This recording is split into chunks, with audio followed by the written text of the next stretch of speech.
Hello guys, share ko lang tong multimeter ko na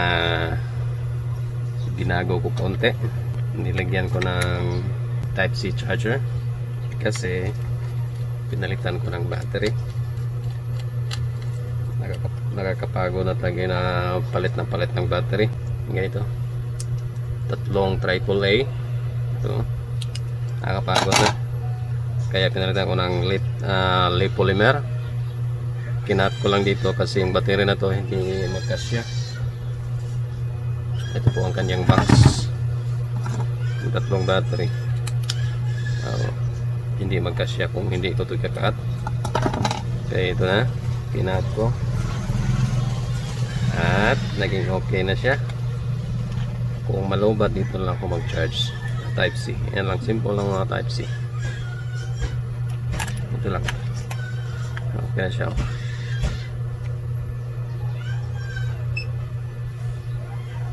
For AC,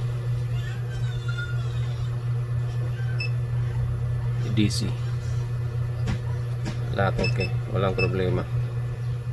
Yan lang.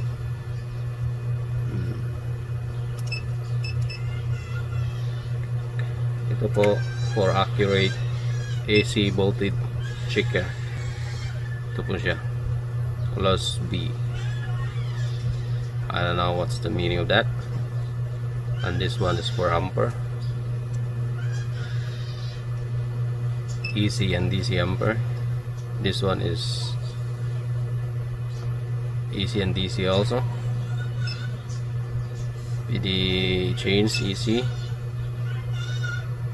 Yan, hindi accurate my millivolts, pero kung dito 00 talaga, kaya ito ang ginamit ko. Yan po, function lahat. Ito naman, detection kung may leakage, kung may gas yung wire. Ito, tapos idikit mo lang to dito, mag-alarm to. For example,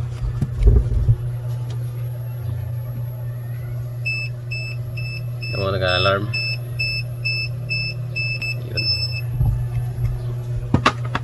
Yun lang. So